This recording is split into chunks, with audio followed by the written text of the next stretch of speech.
దావీదుకున్న లక్షణం ఏంటంటే దేవుని యొక్క కృప మీదనే ఆశ పెట్టుకున్నవాడు. దావీదుకి నేను శాశ్వత కృప చూపానంటాడు దేవుడు.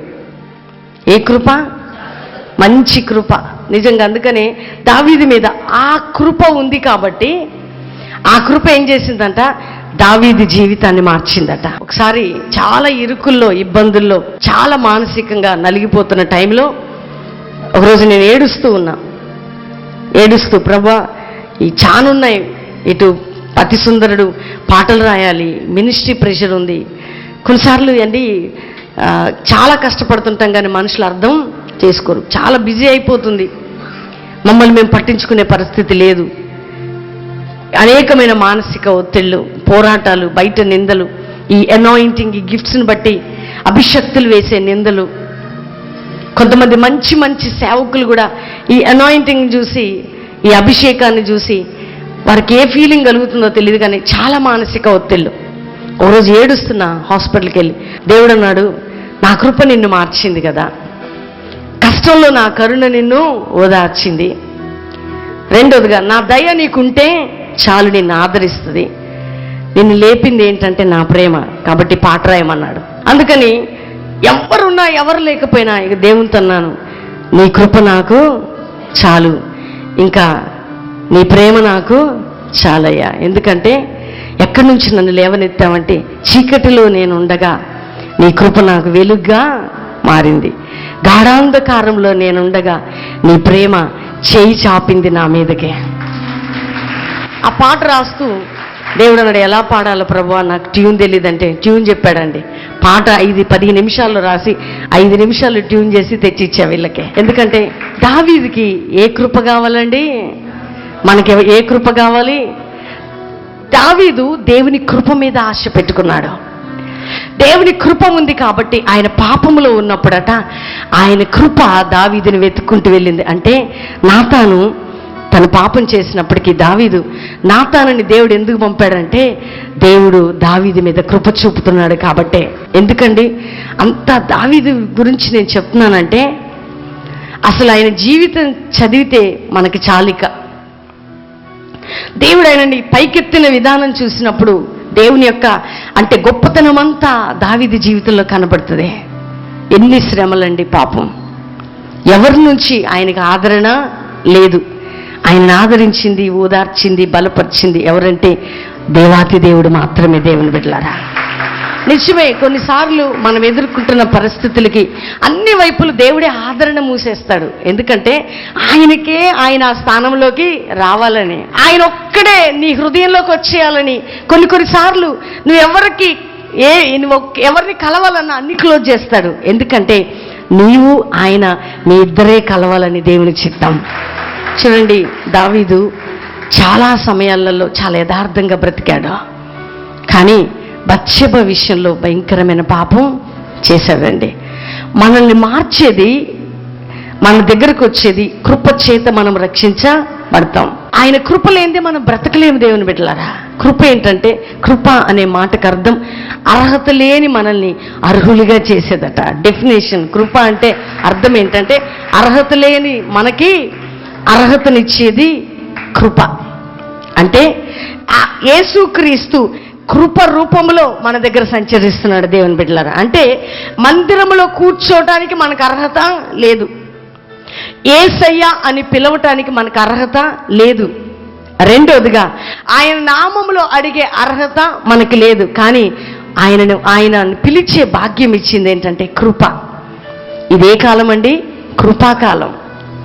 చూడండి పాపం చేస్తాడు, రెండవదిగా చేసి ఆమె భర్తని యుద్ధంలో చంపిస్తాడు. అసలు సౌలు చేసిన పాపం కంటే దావీదు చేసిన పాపం చాలా పెద్దది. చంపించడమే కాక ఆ యొక్క వచ్చినప్పుడు ఆయనతో అంటాడు, కడుపులో తన బిడ్డ పెరుగుతుంటే నీ బిడ్డ అంటాడు. అంత భయంకరమైన స్థితిలో దావీదు వెళ్తున్న టైంలో నాతాను రూపంలో దేవుని కృప దావీదు దగ్గరికి వెళ్ళిందండి. నాతాను వచ్చి దావీదుతో అంటాడు, మంచి స్టోరీ చెప్పి ఆ దుర్మార్గుడు నీవే రాజా అంటే సాగిల పడతాడండి దావీదు. దేవుని కృప ఎప్పుడు మన మీదకి ఎక్కువైతుందంటే మనము పాపములో కూడా ఆయన బలిపీఠం పట్టుకొని సాగిల పడ్డప్పుడే. దేవుని బిడ్డలారా, అంటే పాపం చేసినప్పుడు దావీదుకున్న లక్షణం ఏంటంటే అయ్యో నేను పాపం చేశాను, బట్టబయలైంది, నా ప్రిస్టేజీ పోతుంది, నేను రాజుని కదా, ఇప్పటి వరకు నా మంచి పేరు పోతుంది, నన్ను ఎవరైనా ఏమని అనుకుంటారేమో అని అనుకోలేదు. కానీ ఆ పాపంలో పట్టబడ్డప్పుడు ఉపవాసం ఉండి ప్రార్థన చేసి ఏమంటాడో తెలుసా? 51వ కీర్తనలో, నీ కృప చొప్పున నన్ను కరుణించుము అంటాడు. ఏమంటాడండి? అందరూ చెప్పండి. నీ కృపా బాహుల్యము చొప్పున నా అతిక్రమములన్నీ తుడిచే. అంటే ఆయన కృప మన పాపాలను తుడిచేస్తుంది. దేవుని బిడ్డలారా, ఆయన కృప మన దోషాన్ని అంతా పరిహరిస్తుంది. ఆయన కృప మన పాపమును పరిహరించి పరిశుద్ధులుగా మార్చేది దేవుని కృప మాత్రమే. అందుకని అంటాడు కదా, చదవండి 51వ కీర్తన మొదటి 2 వచనాలు. నీ కృప చొప్పున దేవా, నీ కృప చొప్పున నన్ను కరుణింపుము, నీ వాత్సల్య బాహుల్యము చొప్పున నా అతిక్రమములను తుడిచివేయము, నా దోషం పోవునట్లు నన్ను బాగుగా కడుగుము. చాలు. చూడండి, పాపములో ఉన్న తనకి నాతాను ప్రవక్త హెచ్చరించినప్పుడు ఆయనట తన మీద ఉన్న కృపని పోగొట్టుకోకుండా ఆ కృప చొప్పున కరుణించమని సాగిలపడి ప్రార్థన చేశాడట, ఉపవాసం ఉండి. అంటే దావీదుకున్న మంచి లక్షణం ఏంటంటే, తన తప్పుని ఎత్తి చూపినప్పుడు ఈగో ఫీలింగ్, నేను అనే ఫీలింగ్, రాజుననే ఫీలింగ్, అంతేగాక నా తప్పుని 10 మంది ఎదుట ఎత్తి చూపుతున్నారా అనేటువంటి ఫీలింగ్ లేదు. కానీ తను తాను తగ్గించుకున్నటువంటి దీనత్వం దావీదులో ఉంది. కాబట్టి దీనులని కృప వెతుక్కుంటూ వెళ్తుందంట. దేవుని బిడ్డలారా, ఈరోజు ఒకవేళ ఈ కార్యక్రమం చూస్తున్న నువ్వు, ఇక్కడ కూర్చున్న మీరు ఏదైనా పాపంలో ఉన్నప్పుడు, బలహీనతలు ఉన్నప్పుడు, సేవకుని ద్వారా, వాక్యం ద్వారా నిన్ను హెచ్చరించినప్పుడు నువ్వు ఏ విధంగా రిసీవ్ చేసుకోవాలంటే, ఎలా తీసుకోవాలండి? నన్నా ఎంత మాట అంటారా? రాజు దలంచుకుంటే నాతానికి చిరచ్ఛేదమే. అసలు రాజు దగ్గరికి వెళ్ళటానికి కూడా ఆ ప్రవక్త నిజంగా దేవుడు ఎంత కృపని నింపి నాతానుని పంపించాడో చూడండి. రాజుకి ప్రజల ఎదుట తప్పును తెలియజేస్తే ఎంత శిక్ష ఉంటుందండి? ఎందుకంటే ఆయన రాజ్యానికి రాజు. అలాంటి వ్యక్తివి నువ్వు ఒక స్త్రీతో పాపం చేశావు, ఆయనను చంపావు, ఆ దుర్మార్గుడు నీవే అని డైరెక్ట్గా చెప్పితే ఎట్లుంటుందండి శిక్ష? కానీ నాతాను వెళ్ళి చెప్పినప్పుడు కృప పొందిన వారి లక్షణం, కృపని ఇంకా ఎక్కువగా పెంచుకునే వారి లక్షణం ఏంటంటే దేవుని పాదములు పట్టుకుంటారు, ముఖం చిన్నబుచ్చుకుంటారండి, ఉట్టిగానే మార్చుకుంటారు కొంతమంది. మీకు ఒక సంగతి చెప్తా, జ్ఞానహీనులను గద్దించగా వారు మరింత జ్ఞానాభివృద్ధిని అందుతారట. అందుకని కృప పొందిన వారు, కృపలో ఇంకా సాగేవారి లక్షణం ఏంటంటే, వారిని తిట్టినా, గద్దించినా, బుద్ధి చెప్పినా, దేవుడు ఏ రీతిగా సరిచేసినా, అయ్యా నా దోషాన్ని క్షమించమని దేవుని ఎదుట సాగిలపడి ఇంకా బలమైన కృపని వారు అనుభవించగలుగుతారండి. అందుకని దావీదు వంశంలో నుండి యేసుక్రీస్తు ప్రభు బయటకు వచ్చాడు. కృపామయుడైన యేసయ్య.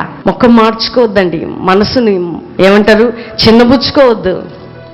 ఆ లక్షణం నీలో ఉంటే నీ మీద ఏమి లేనట్టు చెప్పండి అందరూ. కొంతమంది ఉట్టిగానే ఫీల్ అవుతారండి. చాలా సింపుల్ ఇష్యూస్లో కూడా ఏం పోగొట్టుకుంటారంటే చాలా బలహీనమైన మాటలు మాట్లాడుతుంటారు. కానీ దావీదు అంటున్నాడు, నీ కృప చొప్పున నన్ను కరుణించయ్యా, నీ యొక్క కనికరం బాహుల్యము చొప్పున నా అతిక్రమములన్నీ తుడిచే. అంటే తన జీవితంలో తప్పు చేసినప్పుడు కూడా, పాపం చేసినప్పుడు కూడా ఆయన కృప మీద, ఆయన దయ మీద, ఆయన కనికరం మీద, ఆయన వాత్సల్యత మీద ఆధారపడి, నేను పాపిని అయ్యా, నువ్వే కనికరం కలిగిన వాడు, కృప కలిగిన వాడు, నేను దోషిని అని దేవుని పాదములు పట్టుకొని సాగిలపడి మొరపెట్టి తన దీనత్వాన్ని దేవుని ఎదుట చూపించుకున్న ఆ యొక్క దీనుడు దావీదు. దేవుని బిడ్డలారా, అది దేవుడు దావీదుని ఎన్నుకోవటానికి కారణం. చాలాసార్లు మనం మన లైఫ్లో దేవుని మీద అలుగుతుంటాం, సేవకుల మీద అలుగుతుంటాం. కొన్ని మంచి మంచి విషయాలు దేవుడు మనతో మాట్లాడుతున్నప్పుడు అంగీకరించం, స్వీకరించం, రిసీవ్ చేసుకోం. కానీ దావీదు అంటాడు, నీతిమంతులు నన్ను కొట్టుట నాకు ఉపకారం. కొడితే ఊరుకుంటారా? ఏం కొడతాడండి? నాతాను దేవుని వాక్యంతో కొడతాడు, దేవుని మాటతో కొడతాడు. వారు నన్ను కొట్టుట నాకు ఉపకారం, వారు నన్ను గద్దించుట అది నాకు తైలాభిషేకం అట. గట్టిగా చెప్పలు కూడా దేవుని మహిమపరచుదాం. ఆయన రిసీవింగ్ చూడండి, మన రిసీవింగ్ చూడండి. దేవుడు తన సేవకుని ద్వారా నిన్ను కొట్టుతున్నాడు అంటే అది నీకు ఉపకారం సహోదరి. తన సేవకుల ద్వారా, తన వాక్యము ద్వారా నిన్ను గద్దిస్తున్నాడంటే తైలాభిషేకం, అట్టి అభిషేకమును నేనెన్నడూ తోసివేయకుందునుగాక అంటాడండి దావీదు. అందుకే దావీదు తనకిష్టానుసారమైన మనుషుడు. దేవుని బిడ్డలారా, ఏ అభిషేకాన్ని? తైలముతో అభిషేకించిన నాటి నుంచి ఎవరికి దేవుని ఆత్మ తోడుగా ఉంది? ఆ అభిషేకములో ఉన్న శ్రేష్ఠత దావీదుకు తెలుసు. అందుకని ఆ అభిషేకముతో పోల్చుకుంటున్నాడు. దేవు సేవకుడు తనని తిట్టినా, కొట్టినా, గద్దించినా, బుద్ధి చెప్పినా అది నాకు మేలే తప్ప కీడు కాదని ఎంచిన మంచి మనసు, దీన మనసు ఎవరిలో ఉందంటే దావీదులో ఉంది. కాబట్టి దేవుడు ఇంకా శాశ్వత కృపను దావీదుకి ఇచ్చాడు. కృప పొందిన వారి లక్షణం శ్రమల్లో, దేవుడు నలుపుతున్న టైంలో, ఇరుకుల్లో దీనులుగా మారిపోతారండి. ఎన్ని శ్రమల్లో దావీదు చాలా దీనుడైపోయాడండి. ఎన్ని పోరాటాలు వచ్చినా ఎందుకు అంతగా అరణ్యంలో ఆయన మరి సౌలు చేత తరంబడుతున్నప్పుడు కానీ, ఆ శ్రమల గుండా వెళ్తున్నప్పుడు కానీ, ఆ యొక్క భయంకరమైనటువంటి మనుషులు భయము చేత వెళ్తున్నప్పుడు కానీ ప్రార్థన, ఆరాధన, స్తుతి, దేవుని కృప మీద ఆశ పెట్టుకున్న ఆ యొక్క మంచి క్వాలిటీస్ ఎవరిలో ఉన్నాయంటే దావీదులో ఉన్నాయి. దేవుడు నిన్ను నలుపుతున్నాడా? దేవుడు నిన్ను విరగొడుతున్నాడా? దేవుడు నిన్ను పగలగొడుతున్నాడా? దేవుడు నిన్ను సర్వసత్యంలోకి నడిపిస్తున్నాడా? నువ్వు ధన్యుడివి, ధన్యురాలివి. ఆ టైంలో నువ్వు ఎలా ఉండాలంటే ప్రభునందు సంతోషించాలి. దేవుని బిడ్డలారా, కొంతమంది ఏం చేస్తారంటే ప్రతి విషయాన్ని మాకు చెప్పి చేస్తారు. నేను ఒక ఫ్యామిలీతో మాట్లాడుతున్నా. చూడండి, వాళ్ళతో అన్నాను, ఏదైనా మీరు నాకు చెప్పి చేస్తే నాకు చాలా సంతోషం. ఎందుకంటే మేము మిమ్మల్ని నమ్ముతున్నాం, మీరు మమ్మల్ని ఎప్పటికీ నమ్మాలి. మన మధ్యలో ఉన్న బంధం అది దేవుడు ఎన్నుకున్న, ఏర్పరిచిన బంధం అండి. ఎవరు పెట్టిన బంధం? చర్చికి వస్తాను, బయట కూర్చుంటాను, వెళ్ళిపోతాను అంటే నిన్నెవరూ పట్టించుకోరు. దావీదు దగ్గరికి మధ్యవర్తి ఎవరండి? దైవజనుడు. నీకు ఈ సందర్భంగా చెప్తున్నాను, రాజుకే మధ్యవర్తిని దేవుడు ఉంచితే నీకు మధ్యవర్తి వద్దా? చెప్పాలి. ఆ మధ్యవర్తి ఎవరంటే దేవుని దూత. ఎవరండి? దేవుని దూతలు. ప్రతి ఒక్కరికి మంచి కాపరి ఉండాలి. ఆ దేవుని దూతలు ఏం చేస్తారంటే నీ జీవితంలో మంచిని చెప్తారు, చెడుని చెప్తారు. మంచిని చెప్పినప్పుడు సంతోషించడం, చెడుని చెప్పినప్పుడు మొహం మార్చుకోవటం చెయ్యొద్దు. కానీ మంచిని చెప్పినప్పుడు ఎట్లా స్తుతిస్తావు, చెడుని చెప్పినప్పుడు కూడా ఒకే మనసుతో రిసీవ్ చేసుకుంటే నీలో నుంచి కృప బయటికి రాబోతుంది. దేవుని బిడ్డలారా, మీరు ఎక్కడెక్కడ నుండి వచ్చినా నేను చెప్తున్నాను, మన పాపం బట్టబయలవుతున్నప్పుడు ప్రభుని స్తుతించాలి. మనలో ఉన్న లోపాలని దేవుడు ఎత్తి చూపుతున్నప్పుడు ప్రభుని స్తుతించాలి. ఆయన ఎదుట సాగిలపడాలి, ఆయన పాదములు పట్టుకోవాలండి. అందుకని దేవుని సేవకులు మధ్యవర్తులుగా చూడండి. దావీదుతో దేవుడు మాట్లాడే అనుభవం ఉంది. యుద్ధానికి వెళ్ళేటప్పుడు వెళ్ళుదునా మానుదునా అని దేవుని ఎదుట మంచి ప్రార్థనాపరుడైన దావీదు, దేవ సేవకుడు వచ్చి ఒక పాపంలో ఉన్నప్పుడు తనని హెచ్చరించినప్పుడు సేవకునికి విధేయత చూపుతాడండి దావీదు. అది దావీదులో ఉన్న తగ్గింపు. అంటే కృప, దయ, వాత్సల్యత దేవుడు ఇంకా దావీదుకి ఇవ్వటానికి కారణం ఏంటంటే చాలా దీనుడు. మన తప్పులని, మన జీవితంలో ఉన్నటువంటి రహస్య పాపాలని, బలహీనతలని ఎత్తి చూపినప్పుడు దేవుడు పంపిన దూతకి మనం ఏం కావాలండి? లోబడి ఉండాలి. ప్రభు నామానికి మహిమ కలుగును గాక. చాలా సమయాల్లో సంఘమైన మిమ్మల్ని మేము హెచ్చరిస్తుంటాం. కొన్ని సమయాల్లో దైవ సేవకుడు స్ట్రిక్ట్ రూల్స్ అని పెడతాడు. ఏదో స్పిరిట్లో దేవుడు మాతో మాట్లాడితే మేము అది చేస్తాం. కొన్ని విషయాల్లో దేవుడు ఈ ఒక్క ఉపవాస దినాల్లో కొన్ని రూల్స్ అండ్ రెగ్యులేషన్స్, కొన్ని పద్ధతులు మాకు చెప్పినప్పుడు మేము వాటిని పాటించాలా వద్దా? మిమ్మల్ని సరిచేయాలా వద్దా? దిద్దాలా వద్దా? ఎందుకంటే దైవజనులుగా మా బాధ్యత. రెండోదిగా దేవుడు మమ్మల్ని నడిపిస్తున్నాడు కాబట్టి ఆ బాధ్యతలు మేము నమ్మకంగా నడవాలండి. ఎందుకంటే మీ మీద ఆయన కృప ఇంకా బలంగా ఉండాలంటే మేము నమ్మకమైన మధ్యవర్తులుగా దేవునికి మీకు మధ్యలో పనిచేయాలి. దేవుని బిడ్డలారా, పక్షపాతం వద్దు మాకు. దావీదు దైవజనుడి యొక్క ప్రాముఖ్యత గుర్తించిన వాడండి. అంటే సేవకుడు తనకి కావాలి. ఒక సేవకుని ద్వారా తైలంతో అభిషేకించబడ్డాడు. ఒక సేవకుని ద్వారా పాపము హెచ్చరించబడి పాపాన్ని విడిచిపెట్టి దేవుని యొక్క కృపకి పాత్రుడిగా అయ్యాడు. ఎవరండి? దావీదు. అందుకని దైవ సేవకుని యొద్ద నుండి వచ్చే వర్తమానం వద్దా కావాలా నీకు? చెప్పండి, అందరూ చెప్పాలి. అంటే దైవ సేవకులు నిన్ను హెచ్చరించిన, బుద్ధి చెప్పిన, మనన చేసిన, గాయపరిచిన అది నువ్వు నిత్యరాజ్యానికి చేర్చడానికే. నిన్ను అనే సత్యాన్ని నువ్వు గ్రహించినప్పుడు నువ్వు ఎట్లుంటావంటే ప్రేమతో రిసీవ్ చేసుకుంటావు. దావీదులాగా 51వ కీర్తన రాసినట్టు, ప్రభువా నన్ను క్షమించుము, నీ కృప చొప్పున నన్ను కరుణించుము అని దావీదు సాగిలపడి ప్రార్థన చేస్తుంటాడండి. చూడండి, దేవుని యొక్క సువార్త అంటే యేసుక్రీస్తు పేరు ఎవరి ద్వారా బయటకు వచ్చిందండి? అందరూ చెప్పండి. దావీదు వంశంలో నుండి యేసయ్య బయటకు వచ్చాడు. మనం క్రిస్మస్ అప్పుడు పాటలు పాడుతుంటాం, నువ్వు దావీదు కుమారుడు అని. ఆ యొక్క పుట్టినది మొదలుకొని ఒక వ్యక్తి గుడ్డివాడు ఏమని అంటున్నాడంటే, దావీదు కుమారుడా, నజరేయుడైన యేసు నన్ను ఏ కుమారుడు అంటే దావీదు కుమారుడా అంటున్నాడు. అంటే దావీదు కుమారుడు అని యేసయ్య అనిపించుకోవటానికి ఎంతగా దావీదు దేవుని ఎదుట సాగిలపడ్డాడో, దేవుని పక్షంలో ఉన్న దేవుని సేవకులకి ఎంత రెస్పెక్ట్ ఇచ్చాడండి. దేవుని బిడ్డలారా, ఈ టైంలో మరలా మీకు చెప్తున్నాను, మీకోసం కష్టపడుతూ ప్రయాసపడుతూ మీ ఆత్మీయ జీవితాన్ని సరిచేస్తూ మిమ్మల్ని లేవనెత్తుతున్న దైవజనులకి మీరేం కావాలండి? వారి మాట విని వారికి లోబడి ఉండాలి, వారిని గౌరవించాలి. ఈ గౌరవం దావీదు ఈ అభిషేకాన్ని గౌరవించాడు కాబట్టి, సేవకుని గుర్తించాడు కాబట్టి, సేవకుని యొక్క మాటకి విధేయత చూపాడు కాబట్టి దావీదుని దేవుడు హెచ్చించాడు. దేవుని బిడ్డలారా, నువ్వు ఎప్పుడైతే విధేయత చూపుతావో దేవుడు నిన్ను హెచ్చిస్తాడు. ఎలీషా ప్రవక్త అంటాడు గెహజీతో, నువ్వు నయమాన్ దగ్గరికి వెళ్ళి ఆ మనుషుడు రథం ఎదుర్కొన్నప్పుడు నా మనస్సు నీతో కూడా వచ్చింది. పరిశుద్ధ సముఖంలో చెప్తున్నానండి, దైవ సేవకునికి నాకు ఉన్న గిఫ్ట్ ఏంటంటే, మీరు ఎక్కడికి వెళ్తే మీతో అక్కడ ఉంటాం మేము. మీరు రోడ్డు మీద ఆటోలో దిగేటప్పుడు ఏం మాట్లాడుకొని వస్తున్నారో ఇక్కడ రివీల్ అవుతుంది, జాగ్రత్త. ఎందుకంటే యేసయ్యకి తెలుసు, ఆయన నీ హృదయాన్ని దావీదు రహస్యంగా చేశాడండి, సీక్రెట్. ఎంత సీక్రెట్ అంటే, చూశాడు, పాపం చేశాడు, ఆమె భర్తను పిలిచాడు, యుద్ధానికి ముందు పెట్టాడు, సఫా చేపిచ్చేసేసాడు, ఏం ఎరగనట్టున్నాడు. గమ్మున పిల్లి పాలు కళ్ళు మూసుకొని తాగుతుంది, అది కళ్ళు మూసుకుంటే మనం కళ్ళు మూసుకుంటామా? పాపం చేశాడు, కానీ కళ్ళు మూసుకోవలసిన వాడు ఆయన కునకడు, నిద్రపోడు, దీవారాత్రములు మనల్ని చూసే దేవుడు ఆయన. ఏమి ఎరగనట్టు చేతులు కడుక్కొని వచ్చి రాజసింహాసనం మీద కూర్చుంటే నాతానొచ్చి అంటున్నాడు, లే ఫస్ట్ లే నువ్వు అన్నాడు. ఎందుకు? ఒక పేదవానికి ఒక గొర్రె ఉంటే ఆ ఒక్క గొర్రెని తీసేసావే, నీకు న్యాయమేనా? గుండె పగిలిపోతుందండి దావీదు గుండె. తల్లి, నువ్వు రహస్యంగా చేస్తున్నావేమో, నీ పాపం ఎవ్వరికీ తెలియదు, బట్టబయలు కాదు నువ్వు అన్నమాట అనుకుంటున్నావేమో, కానీ జాగ్రత్త, దేవుడు నిన్ను చూస్తున్నాడు. దేవుని పని చేస్తున్న వారిని చెడుపుతున్నావేమో, దేవుడు నిన్ను చెడుపుతాడు. దేవుని పరిచర్య చేస్తున్న వారిని బలహీనపరుస్తున్నావేమో, దేవుడు నిన్ను బలహీనపరుస్తాడు. నీకంటే ఎవరన్నా ఆధిక్యతలో ఉన్నా ముందున్నా సంతోషించను. ఒకరోజు మా పాస్టమ్మ దగ్గర నేను చాలా శ్రమ అనుభవించి బయటికి వెళ్ళిపోమంది.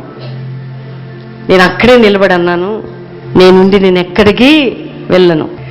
నేను మీలానే చర్చిలో మంచి సేవ, నాకు ఇప్పటికీ పిల్లలకు అదే నేర్పా, ఎవరు వచ్చినా మంచి భోజనం పెట్టండి, మంచి పరిచయం చేయండి.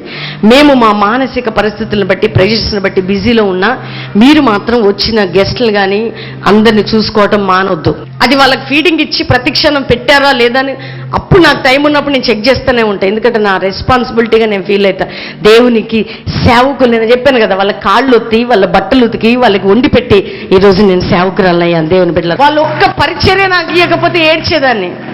నన్ను ఎందుకు వద్దంటున్నావు, నా తప్పు నేను సరి చేసుకుంటానని వాళ్ళ కాళ్ళు పట్టుకొని ఏడ్చేదాన్ని. ఎందుకంటే నేను అన్ని వదిలిపెట్టుకొని తల్లి అయినా తండ్రి అయినా నాకు మీరు తప్ప ఏది వద్దు, నా తప్పేమనుంటే సూటిగా చెప్పండి, నేను ఒప్పుకుంటానని వాళ్ళతో ఉండేదాన్ని. దేవుని బిడ్డలారా, నా జీవితంలో చనిపోయే వరకు నా ఆత్మీయ తల్లిని నేను వదులుకోలే. ఎన్ని గద్దింపులు, కోపం, స్ట్రిక్ట్, కొన్నిసార్లు రఫ్ అండ్ టఫ్. ఆ టైంలో అనేదాన్ని, అమ్మా నువ్వెవరిని ప్రేమించినా నాకు అనవసరం, నువ్వు నన్ను ప్రేమిస్తున్నావు, నేను నిన్ను ప్రేమిస్తున్నాను అంతే అనేదాన్ని.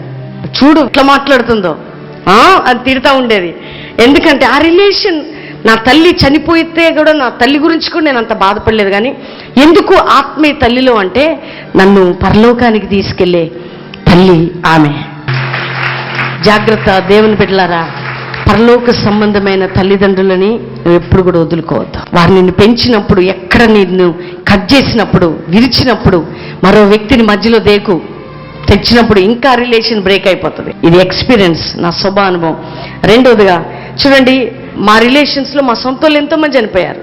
పాస్టర్ గారు వాళ్ళ మమ్మీ చనిపోతే ఆ రోజు ఆదివారం వస్తే డెడ్ బాడీని అక్కడ పెడితే అందరు నన్ను అంటున్నారండి, నిలబెట్టి వదిలిపెట్టి మహబూబ్ కాలేజీ ఆరాధనకి వెళ్ళిపోయాడు ఆయన. భూస్థాపన మీరు చేసుకోమని చెప్పి. చూడండి, వాళ్ళు క్రైస్తవులు, దేవుని బిడ్డలు, కన్న తల్లి. ఆ తల్లి డెడ్ బాడీని ఆడబెట్టి ఎందుకు వెళ్ళాడండి అంటే తల్లికి మించిన ప్రేమ యేసయ్య ప్రేమ అనే కదా. చెప్పండి, నన్ను లేవనెత్తింది, నన్ను బలపరిచింది, నన్ను ఆదరించింది, నా జీవితానికి విలువనిచ్చింది యేసయ్య ప్రేమ. నాకు ప్రాబ్లం ఉందని నువ్వు వంటకు మానేసుడు, నాకు ప్రాబ్లం ఉందని పరిచర్య మానేసుడు, నాకు వీపు నొప్పి ఉందని పని మానేసుడు, ఇలాంటివి చేస్తుంటే మా హృదయం ఎంత బాధపడుతుంటుందండి. వెళ్ళకూడని స్థలానికి వెళ్ళి గంటలు మీ టైం వేస్ట్ చేస్తుంటే బాధ అనిపించదా? కాపర్లుగా మాకు కన్న తల్లి చనిపోయింది. రెండోదిగా వాళ్ళ మేనత్తండి, ఆమె మంచి బిలీవర్, నిజం చెప్పాలంటే ఒక సేవకురాలు. ఆమె డెడ్ బాడీ అమెరికా నుండి దిగింది. అప్పుడు మేము ఒంగోలు మీటింగ్స్కి వెళ్తున్నాం. నన్ను ఉంచాలనుకుంటే ఒకవేళ ఎవరైనా ఉండొచ్చు, కానీ వెళ్ళి 10 నిమిషాలు ఉన్నామండి ఆ డెడ్ బాడీ దగ్గర. అందరూ ఏమన్నారు తెలుసా? ఇదేనా మీరు చేసే పని అన్నారు. ఎందుకంటే చనిపోయిన వారిని ఏమీ చేయలేము, కానీ అక్కడ చచ్చిన వారిని లేపడానికి దేవుడు మమ్మల్ని పంపుతున్నాడు. అలాంటి టైంలో ఎన్ని నిందలు వస్తాయండి మాకు. ఎవరి కోసం వదులుకున్నాను చెప్పండి? దేవుని, అందరు చెప్పండి, పని కోసం. ఈరోజు ఒకవేళ మనల్ని మిస్అండర్స్టాండ్ చేసుకుని ఎవరైనా వెళ్ళిపోనండి మనం ప్రభు పనిలో ఉన్నప్పుడు, కానీ ఏదో ఒక రోజు మనల్ని అర్థం చేసుకుంటారు. కళ్ళు మూసుకుందాం, మనం చేయి పైకెత్తుదాం. ప్రభువా, బిడ్డల్ని మీరు దీవించండి. వారు ఒప్పుకుంటుండగా వారి హృదయాల్లో మీరు కార్యం చేయండి అయ్యా.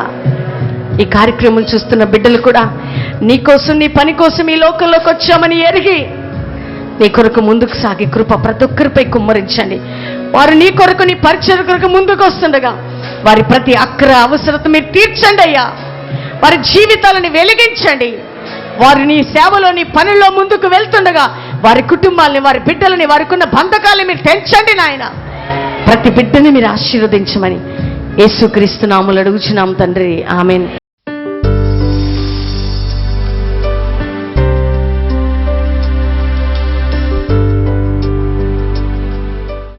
ఇప్పుడు నా పేరు కవిత. దేవుడు నన్ను సాక్షి బిడ్డగా నిలబడు, నీ కడుపులో చిన్న చిన్న కురుపులైంది అని నాకు దేవుడు చెప్పిండు. హాస్పిటల్ పోతే నార్మల్గా రిపోర్ట్ వస్తుంది. నాకు ప్రార్థన చేసి నువ్వు సాక్షి బిడ్డగా నిలబడితే నీ రోగాలంతా, నీకు సైతానున్నా ఏ మంత్రగాలు చేసినా కూడా నేను తీసేసి దేవుడని, దేవుడు వచ్చి నన్ను స్వస్థపరిచిండని ఈ చిన్న సమయం బట్టి నాకు దేవుడు ఈ 2 ముక్కలు చెప్పినాడు. వందనాలు చేస్తున్నా. నీకు స్వస్థత జరిగిందమ్మా? స్వస్థ నైట్ వచ్చి చల్లగా వచ్చి నన్ను ముట్టిండు. ఎప్పుడు జరిగింది స్వస్థత? నైటు. ఈ సహోదరి చెప్పేది అర్థమైందండి. కడుపులో గడ్డలతో ఈ స్థలంలోకి వచ్చింది. రాత్రి ఆరాధనలో బిడ్డకి చల్లటి గాలిలాగా తాకి దేవుడు స్వస్థపరిచి ఈరోజు గడ్డలు లేవు, పరిపూర్ణమైన విడుదల పొందింది. గట్టిగా చెప్పడం కూడా దేవుని మహిమపరుస్తాం. మా అమ్మకి క్యాన్సర్ గడ్డ అని డాక్టర్స్ చెప్పారు. హాస్పిటల్కి వెళ్తే ఆపరేషన్కి వెళ్ళాలి అమ్మ అంటే నేను వెళ్ళను, బ్లడ్ లేదు నాకు, ఎట్లా అని దేవుడే నన్ను స్వస్థపరుస్తారని యాలనికి వచ్చారు. 5 వారాలు వచ్చాము. అమ్మకు స్వస్థత కలిగిందంట. క్యాన్సర్ గడ్డ లేదని దేవుడు ఆశీర్వదించారు. ఎక్కడి నుండి వచ్చారమ్మా మీరు? మేము దండేపల్లి నుండి వచ్చాం. దండేపల్లి. మీ అమ్మ ఇట్రమ్మ. ఈ తల్లి క్యాన్సర్ గడ్డతో బాధపడుతుందండి. డాక్టర్స్ క్యాన్సర్ అని చెప్పారు, కానీ మీరు రావటం మొదలుపెట్టారు. మరి కంటిన్యూగా రావాలి, దేవుని సంతకని మేము చెప్పాం. వస్తూ ఉన్నారు. అద్భుతంగా ఈ గడ్డ నుంచి దేవుడు స్వస్థపరిచి మంచి ఆరోగ్యాన్ని ఇచ్చాడు. ఈయన పూజారి, అందరూ వెలివేస్తున్నారు. నా అనేవాళ్ళు ఎవ్వరూ లేరు. ఈయనకి అక్కలు ఉన్నారు, మొత్తం ఉన్నారు. మళ్ళీ పూజారి. ఒకసారి వచ్చి 8:30 నుంచి 9కి ఆరాధన చేస్తాను.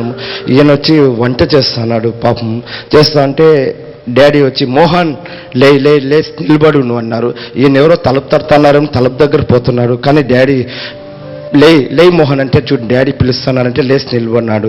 ఈ రోజుకి నువ్వు నిజంగా నాకు దేవుని చేతికి అందిస్తే నీకు ఉన్నత స్థానంలో పెడతాను మోహన్ అన్నారు. ఆ రోజు నుంచి ఈ రోజు వరకు ఆయనకి మొత్తం ప్రతి ఒక్క ఒక్కటి మంచి జరుగుతూ ఉంది. ఈ రోజు కూడా షుగర్ ఉంది, ఆయన రాలేని స్థితి. ఎట్లుందంటే ట్రైన్లో కూర్చున్న 900 కిలోమీటర్లు కూర్చున్న కాళ్ళు పట్టేస్తున్నాయి, అసలు నడవలేని స్థితి. అలాంటిది రాత్రి మమ్మీ డాడీ ప్రేయర్ చేస్తున్నట్లే మొత్తం కాళ్ళని వైపోయినాయి, బీపీ షుగర్ మొత్తం అయిపోయింది. చూడండి, ఈ సహోదరుడు ఎవరండి? పూజారి. ఆయనకి ఎవరో తెలియదు యేసయ్య గురించి. కానీ టీవీ ప్రోగ్రాంలో నుంచి దైవ సేవకుడు మోహన్, నీ జీవితం ఎట్లుంది, దేవుడు నిన్ను ఆశీర్వదిస్తాడని పేరు పెట్టి పరిశుద్ధాత్మ దేవుడు పిలిచాడండి. ఎప్పుడైతే పిలిచాడో పట్టబడ్డాడు. తన శరీరంలో వ్యాధి తనకంటూ ఎవరు లేరు. కానీ ఈరోజు యేసయ్య అద్భుతంగా స్వస్థత ఇచ్చి అనంతపూర్ నుంచి ఇక్కడికి వచ్చి తన సాక్షిగా నిలబెట్టుకున్న గొప్ప దేవునికి మహిమ కలుగును గాక. తన జీవితం ఇక్కడికి వచ్చి వెళ్తున్నాడు కాబట్టి ఏ కార్యాలు అయితే ఇంకా తన జీవితంలో జరగలేదు అవి జరిగి మరలా సాక్షిగా ఈ స్థలంలోకి వచ్చి యేసుక్రీస్తు నామములో నిలబడను గాక అని ప్రభు నామమును